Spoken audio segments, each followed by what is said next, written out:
Hello friends, and welcome back to part 2 of Hogwarts School of Prayer and Miracles, the long-awaited part 2. As you know, I'm refilming this because I just had such a time trying to get this video done before. But before we get into it, I have to tell you about this week's sponsor, Skillshare. Skillshare is an online learning community with thousands of classes for creative and curious people. And now is the time to do it. I see my views skyrocketing for no reason. I know exactly how y'all are spending your quarantine, so why not head over to Skillshare and learn that cool thing you've been wanting to learn for a while. I found a course on Skillshare today while I was putting together the ad read for this video, which I genuinely really want to watch the rest of. It's called Design Great Stuff, How to Make Merch with Aaron Draplin. And I know there's so many talented artists who watch me, so I really want to share the Skillshare course because I feel like it looks like a really great resource on something that is so hard to find good information on. And as usual, Skillshare is giving away 2 free months of their premium membership to the first 1,000 people who click the link in the description below. And after your 2 months free trial is only $10 a month, which I think is pretty dang good. Let us resume this thrilling tale. Chapter 8. The students all follow Mr. Snape to class. Why is this man allowed to unbutton his shirt so low that you can see his chest hair when Catholic schools traditionally take issue with girls' shoulders? I don't know, it's a mystery to me, but she's really hung up on this man's chest hair. Very horny for this man's chest hair. Welcome to Hogwarts School of Prayer and Miracles, greeted the older but still handsome in a dignified, rugged way amicably.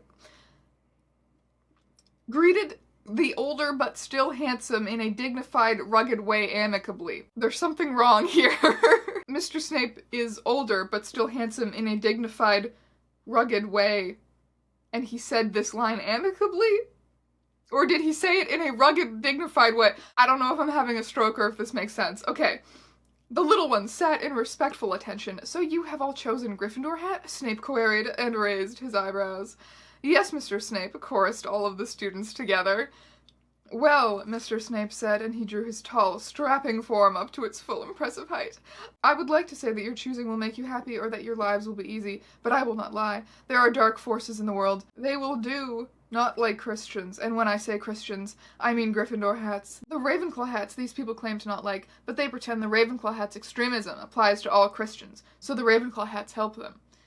Grace Ann Parsons may be projecting a little bit here, maybe letting off a little bit of steam, okay. And Harry's like, wow, I'm so torn, because Snape's honesty is refreshing, but also he's kinda mean. And Dumbledore loves everyone, even if it's in a sneaky fake way, but he's not honest. So what do I choose? Snape, if you hadn't gathered in this story, is in Gryffindor, because why the hell not? And he then reveals that the leader of Slytherin is secretly working with Voldemort, and everyone gasps. But what about the Constitution? Dean Thomas questioned accurately. Doesn't he care about the First Amendment? Mr. Snape shook his head sadly. I'm afraid not. Dean Thomas raised his hand again and queried coherently. Why does Voldemort hate Christians so much? I love how I'm like so immune to it at this point, but fucking god, queried coherently. No one knows, Mr. Snape responded tentatively. However, he is on the move, and he is gaining power, and we Gryffindor hats may be the only ones capable of stopping him. And Harry clenches his fists, which means, you know, he's ready to kick some atheist ass if necessary. Chapter 9 begins with an author's note. We have entered the mind of Grace Ann Parsons. She's like, you know what, guys, my religious and political beliefs may be infallible, so the people criticizing that are just haters, but you know, some of you have some decent critiques of my grammar, so I have decided to take a writing class at the local community college. And of course she had to convince her husband to let her take the class, but good for her improving her writing. Personally, my biggest beef with her writing style, above everyone gasping tentatively, is people constantly talking with their mouths full. I'm sure we have not seen the last of everyone constantly talking with their mouths full. And also reading this author's note, part of me, like, I'm torn, because I'm like, wow, good for you discovering that you're passionate about writing and putting work into something that you like. And the other part of me is like, thank God we were saved from whatever she could have become. Because of course we know the story ends early because her husband thought her writing was not good for their family. Whatever. Anyway, let's continue the story. We are on chapter 9. Dumbledore's mentality is described as like the old hate the sin, not the sinner. Love that. And apparently the Ravenclaws have beef with that because they are meanies and like to hate people. I think they're supposed to be like the Westboro Baptist Church. This is Draco bursting in and being like, women are stupid. After the prayer session, the little ones all went to their classes. There were regular math and English classes, of course, although they were of a higher caliber than the ones you would find in public school. And there were Bible studies and Christian history. After that was lunch in the Great Hall. After lunch, were more classes about American history, constitutional law, and missionary training. I can't believe this didn't occur to me at any point when I was reading part 1, but Harry Potter is like such a British piece of media, and yet this just completely uproots it and puts it in the American South and gives Dumbledore a cowboy hat. Cool. It was just such a dinner that Harry was eating now, no doubt chewing with his mouth open. He was sitting with his new friends, Hermione, Ronald, and Dean Thomas. Dean Thomas, always referred to by his full name. This food is certainly delicious, Harry observed gratefully, as he was savoring a bite of perfectly roasted— yeah, there it is. Stop eating with your perfectly roasted chicken in your mouth, you stupid child. It really is, and Dean Thomas concurred intelligently. He was dressed quite respectably today, and he was wearing a button-up shirt and clean blue jeans, and his hair was neatly combed. They're so robotic. Is this what the perfect Christian child is supposed to be? Just zero personality whatsoever, wears a button-up, combs their hair, and queries intelligently? Instead of owls, of course, the angels bring their mail. Duh. And the angels are described as, like, beautiful people with halos, so not the actual eldritch shit that angels are in the Bible, which is pretty disappointing to say the least. Harry gets a letter from Hagrid inviting him to tea. Might I say, there's some intrigue at play. Hermione, Dean Thomas, in case you forgot, and Ron all ask to come along to tea with Hagrid in that order, so Ron asks last, and Harry and Dean exchange a knowing glance, which I think implies that they're luring Ron into some kind of fun Gryffindor conversion party with Hagrid, because if you will recall, Ron is a Slytherin in this story, which is a big no-no. The Slytherins are the Roman Catholics. Chapter 10, they arrive, and Harry introduces everyone to Hagrid. Pleased to meet you, Dean Thomas said intelligently. Hagrid smiled at the little one, impressed. Everything Dean does or says is described as intelligently. However, this one is particularly egregious because Hagrid is just like, oh yes, of course. This nice young man, he said nice to meet you so intelligently. Ron is immediately impressed because Hagrid is just such a man of God. Perhaps even more a man of God than anyone in Slytherin. So he's essentially just like, yeah, fuck my entire family, I guess. This random man in the woods seems to know what's up. But I guess Harry did the exact same thing in the first chapter, so are we surprised? No. Hagrid just has this miraculous ability to lure children into a cult. The inside of Hagrid's house was tastefully decorated. The curtains were plaid, the walls were wood, and a bear rug covered the floor in front of the fireplace.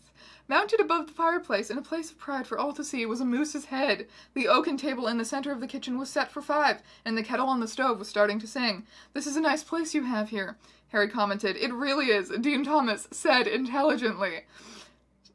Hagrid grinned with pride. Thank you, I live by John 15:19, of course, but I do try to keep it tidy. Somebody in the comments of the last video was like, obviously this is a troll because of the vegan bacon thing. That is too far, that is ridiculous, nobody would ever write that. I disagree, I think that the vegan bacon thing is exactly the kind of thing that a Southern Christian mom would write. Dang those liberals and their vegan bacon sort of thing, you know? Society is falling apart because of all the soy boys and their vegan bacon. That struck me as evidence toward it not being a troll. However, this right here is too far. This is where I ceased suspending my disbelief. This is the moment at which I decided it was a troll. So Dean Thomas commented intelligently just one too many times. Hagrid's tastefully decorated house, that's... I admit defeat. While Hagrid was getting the cookies, Harry's eyes fell on a newspaper Hagrid had left open. The headline on the front page read, "Voldemort spotted at Hogwarts?" ? Would you look at that, Dean Thomas murmured observantly, picking up the paper and scanning it. As he read, he whispered the article's terrible words. Voldemort was spotted by several students yesterday at Hogwarts School of Prayer and Miracles. This is the man who's trying to put a bill through Congress to stop Christians from practicing their beliefs. If passed, homeschooling will be illegal. Christians will be in jail, maybe even killed, unless they say the Bible says what Voldemort wants it to say. Saying Merry Christmas or hanging up the 10 Commandments will put you in a re-education program. When Dean Thomas finished, Hermione burst into tears. Harry gave her an innocent, friendly pat. How could anyone be so angry at God? Hermione sobbed. I don't know, Harry declared tentatively. He's a horrible person. Dean Thomas nodded sagely. Oh shit, watch out, she's got a thesaurus now. First they try and change the Pledge of Allegiance, now they don't want us to be Christians, next they'll be killing us all. It's a bad time to be a true Christian in America. Chapter 11. Author's note. Apparently her writing class has been going well. Her teacher has given her a few pieces of advice on this particular chapter.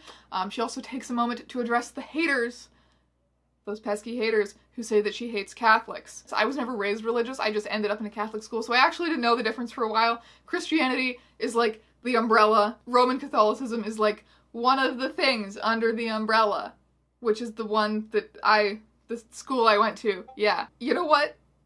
At least I got the most interesting one. They're pretty batshit. Anyway, there's a lot of other Christians who think they're batshit as well. So that is, Grace Ann Parsons is one of those. And the Slytherins are the Roman Catholics, and they're bad in this story. So anyway, what she has to say about that is, friends, I do not hate Catholics at all. All I want is for Catholics and everybody else to go to heaven and be happy with God. Do you want to know who truly hates Catholics? The so-called Catholic Church. Conspiracy. But think about it, why else would they lie to Catholics about salvation? And did you know their leader is a socialist? It seems like a certain someone doesn't know much about the Bible or the Constitution. And what about there only being one God and no others? So if any Catholics are reading this, I am asking you in love, consider what is more important, your so-called religion or the truth. Capitalized. Cool, cool, cool. Very persuasive argument. Anyway, I can't believe Voldemort has been seen on our campus, Harry whispered after swallowing a bite of bacon. After swallowing. We're making progress. Neither can I, Dean Thomas commented perceptively. I'm scared, Hermione murmured and fidgeted with her fork. What if he tries to kill Harry? Why would he try to kill Harry? Harry's not even special in this story. I'm pretty sure he doesn't even have a scar. Like, there's none of that chosen one backstory or anything. He's just some dude. It'll be fine, Harry declared boldly and gave her a reassured squeeze, and then they both blushed. What are the four of you gossiping about? A voice said. It was smug and came from behind them. Harry turned and saw Draco standing behind him. Draco's hands were folded and rested on his stomach. You did not. Behind him stood two other young men dressed the same as Draco in tan pants, a brown sweater vest, and a white button-up. It got worse. And a white button-up shirts. Yeah, okay. Tan pants, brown sweater vest, white button-up shirt, standing like this. I've been got. I've been trolled. And it's never felt better, to be honest. This is unironically a work of absolute genius. We were just discussing something we read in the newspaper, Harry said, friendlily.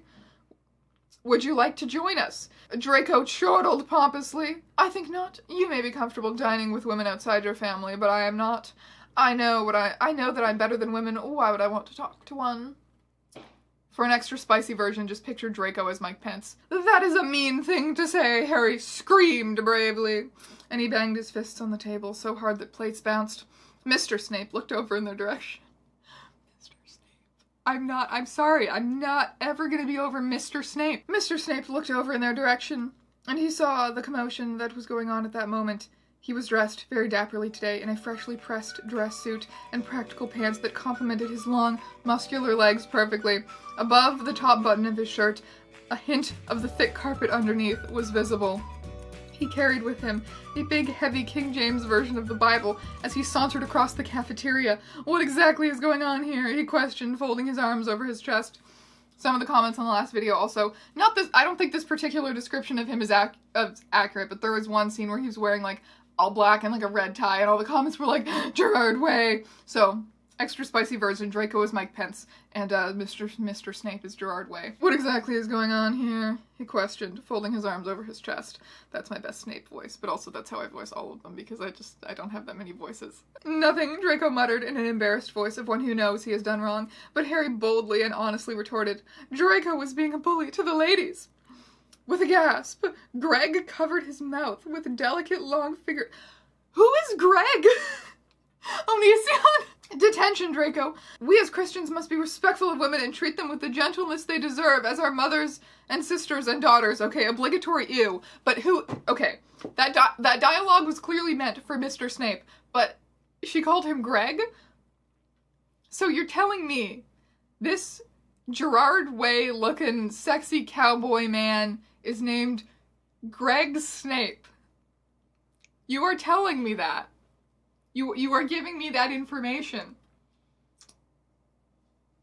And I just have to live the rest of my life with it. As Draco was dragged away to detention, he's like, I'll get you, Potter! Which honestly is the first time this fanfiction has actually been reminiscent of the actual books. So he's like, I'll get you tonight, Potter. I challenge you to a pray-off. Aren't you excited to find out what a pray-off is? Because I sure am. In the world where I haven't read this yet and also haven't filmed this video twice already. Chapter 12, Harry, Hermione, Ronald, full name Ronald, and Dean Thomas, full name, Dean Thomas, all sneak out after bed one night, presumably to go to the pray-off with Draco. "I'm nervous," Ronald uttered shakily. "Isn't this against the rules?"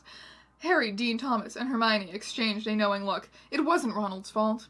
It was just how he had been raised. Slytherin hats do not usually question authority. They think they just need to do what head Slytherin hats tell them to do. They never think maybe the Lord's work is important. "This is the Lord's work," Harry explained patiently. "This is more important." "That's right," Dean Thomas said wisely. And not a single word was mispronounced.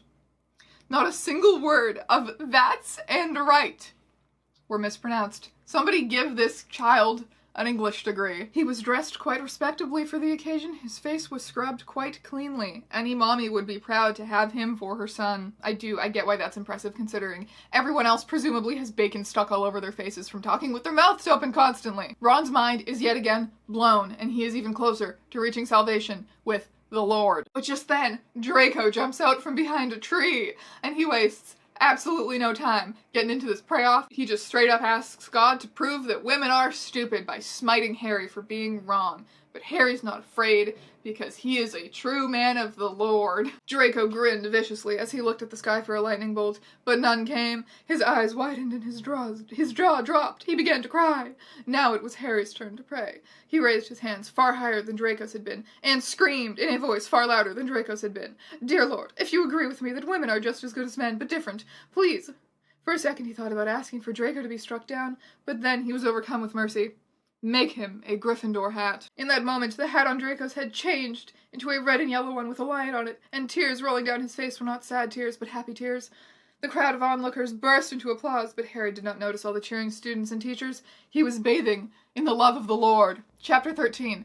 Author's note. She tells us that she waited to post this chapter until Greg could proofread it. So this tells us whoever wrote this is weaving this elaborate web where Grace Ann Parsons' Snape character is an insert of either her husband or her writing teacher. I think those are probably the only two men that have been mentioned. So yeah, the Snape is a horny insert of either her husband or her writing teacher. And therefore she accidentally switched their names that one time where she called Snape Greg. That's what I'm following here. The cheering crowd converged on the two righteous boys. They were led by Dean Thomas, Hermione, and Ronald. Hermione reached Harry first. Joyful tears were streaming down her face, and her lacy pink skirt was swirling around her legs. When she reached Harry, she wrapped her delicate arms around him in a chaste hug. She really gets Harry feeling a type of way, apparently, and he's like, well, I guess that's because she's just so godly, and I've never experienced such godliness before. Dean Thomas stepped forward and gave him a very polite handshake. "Amazing job out there," he commented intelligently. Fucking Christ. I'm gonna fucking scream. Ron breaks down crying because he is so blown away by Harry's godliness, and all of the Gryffindor characters are like, bro, you know, we've been trying to be subtle this whole time, bringing you into Hagrid's conversion dungeon and all that shit, but like, bro, it's Gryffindor time. Ronald got a thoughtful look on his face. His many siblings that were too many for two parents to care for did not like the look of that. No punctuation whatsoever in there, once again. Not sure if I'm having a stroke or not. Altogether, they walked over and grabbed Ronald and pulled him away. Harry, Dean Thomas, and Hermione were sad, but they hoped in their hearts that their words of truth would plant a seed and grow. What I'm getting there is all of the Weasleys materialize out of nowhere and just drag Ron away into the crowd before he can be converted. Just before they could think too much about that, a car pulled up into the parking lot. It did not look like a car a busy mommy or daddy would have. No, this was a small, so-called eco-friendly car. It's a smart car. Harry, Dean Thomas, and Hermione looked at it suspiciously. They did not know who would come out of it, but they got a feeling it would not be someone good. The car stopped. The door opened. He was tall and pale-skinned. He was a younger man, with only a thin layer of hair hidden underneath his shirt. He was wearing a t-shirt and sweatpants and sneakers. No one seemed to take much notice of him, but then the Reverend's wife stepped forward onto the scene. She screamed. She fainted. At the sound of her cry for help, the Reverend Dumbledore came running to the rescue. So many so-called pro-women's rights people. That's a change of tone, okay? People think that Ephesians 5:22-25 is just about wives being submissive. What they don't talk about is that it also tells husbands to sacrifice for their wives. Wow, does that sound oppressive? When he saw the man who had gotten out of the car, he stopped and gasped and then shouted, "Stand back, students. This is Voldemort himself. This is so good. It's a masterpiece. I need to find who wrote this, and I need to shake their hand for their service to humanity." It's so good, and it gets, oh my god, man, it gets better. Chapter 14. Author's note.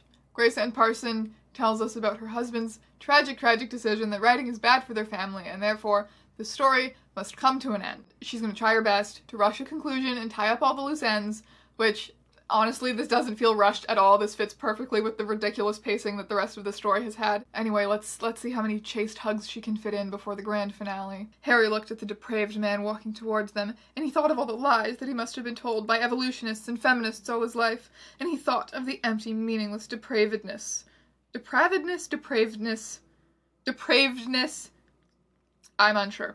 Depravedness. That he would have to distract him from the missing love capitalized in his life. And he thought of how one day he would die, and there would be no happy heaven for him, only the flames of hell. Harry wondered how anyone could be so stupid. Who would want hell more than heaven? It made Harry so angry. Voldemort stopped walking when he was in front of the Reverend Dumbledore. He arrogantly nodded and said, "Hey, my name's Tom Riddle, and I'm here to visit my cousin. Where's the guy's dorm?" "Enough of your lies," Dumbledore exclaimed bravely. "We know who you are." And Voldemort's like, "Who, me?" "No." And Dumbledore's like, "Yes." And Voldemort's like, "No." "You're still pretending to be dumb," the Reverend pointed out truthfully. "We know your plot to illegalize Christianity, Voldemort." Voldemort blinked stupidly and questioned evilly. "Wait, is this about my Reddit account? Is that what you call your godless coven?" Dumbledore queried knowingly. "Well, I have indeed seen your so-called Reddit account. And just try and deny your hatred of Christianity when you post things like this. All Christians sucks. Their religion is stupid and should be illegal. I will write to Congress and tell them to make law." Harry Potter laughed intelligently because Voldemort did not even understand proper spelling and grammar. "That was a joke?" Voldemort retorted unintelligently. "This whole account is a joke. I mean, Voldemort the righteous skeptic?" He laughed with the nervousness of someone who knows he is damned. "Of course you're not supposed to take it seriously." I cannot believe my own two good Christian eyes. The writer is literally staring into the camera like she's on The Office and saying, "It's a joke. How could you take it seriously? Oh. Of course I don't actually want to outlaw religion," Voldemort uttered deceptively. "That would be ridiculous. I just got annoyed by the ridiculous straw man some Christians have made out of atheism. So whenever I see someone ranting about how depraved and evil we non-believers are, I reply with something like that. You know, taking the stereotype to an extreme to point out how ridiculous it is." "So you're making fun of atheism?" Dumbledore interrogated shrewdly. No, I am an atheist," Voldemort explained sinfully. "I'm just as I thought," Dumbledore surmised wisely, and he smiled holily in satisfaction that the Lord had worked through him. "We have been preparing for this day, and we have been preparing for it a long time. Students!" The holy little ones stood at attention. "Convert him!" Dumbledore commanded bravely, and all at once the students began to shout, "You have been tricked by the lies of society!" Harry shrieked knowingly, "You deserve to burn in hell!" "Come over here," Dean Thomas screeched articulately. "Debate me on religion!" "I'm just so upset that you don't accept the Bible," Hermione sobbed femininely. "The Bible's the best book ever. Why can't you just respect that?" I really hope that there was a few Christian moms, a few genuine Grace Ann Parsons, who found this, hoping that it would be an actual wholesome Christian alternative to Harry Potter, and then they ended up with this. I love how she's managed to troll everyone equally. Both the actual obnoxious Christian moms and the obnoxious atheists who are looking to point at this like, wow, gross, disgusting, misogynistic Christians. We have all been got by Hogwarts School of Prayer and Miracles. "I told you before that Reddit account is a joke," Voldemort whined pathetically, but the Reverend shook his head. I thought that might be so at first," the Reverend commented fairly, "but it was just too realistic." "How was it realistic?" Voldemort inquired uninformedly. "It wasn't even subtle. I waxed poetic about the sexiness of neckbeards and said that Christopher Hitchens has superpowers. It was supposed to be funny. How could you take it seriously?" I love how the narration of the story continues in the same ridiculous dramatic way. The description's like Voldemort said evilly. It's like that tone doesn't match up at all with the tone of the actual dialogue that he's saying. You really get the sense that he is the one sane person who has been dropped into this insane story, and the story just continues with the exact same tone that it had before, so you can really see the juxtaposition of normal person versus this universe, and it's really good. Voldemort pulled an iPhone out of his pocket and began to type on it. After a few minutes, he showed the screen to Dumbledore. See this? I just made a post. I am a troll. It is the last post I will make on that account. Are you happy? My pores are cleared and my crops are watered. Literally stares into the camera like it's The Office and says, I am a troll. I am a troll. You literally cannot get, like, clearer than this chapter is. God, okay.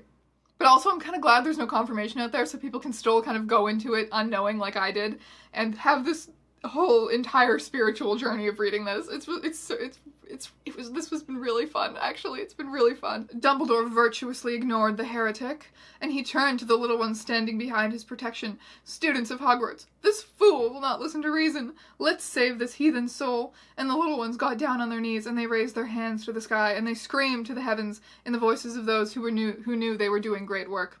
Lord, please make Voldemort a Gryffindor hat. Voldemort sighed wickedly and shook his head godlessly, and then walked away, depravedly. But even as the fornicating, drug-addicted evolutionist disappeared into the distance, the righteous little ones continued to pray. They knew that if they screamed loud enough, they could change the world. That was a really genius ending. That was really good. They had us in the first half, not gonna lie, and it made the second half all the better. Thank you for coming on this journey with me. I think I've reached nirvana. What about you? If you know of fanfictions or books like this, please send them to me. Ideally, I would prefer, like, ambiguous trolls that reveal themselves at the end like this, or non-trolls that are just, like, genuinely bad. Thank you so much for watching. Please share with me your horrible fanfictions and books. I also kind of want to get into YouTuber books because I feel like those are just pretty universally bad. Anyway, gonna end this video because I'm rambling now. Thank you so much for watching, and I'll see you in another video very soon, my friends.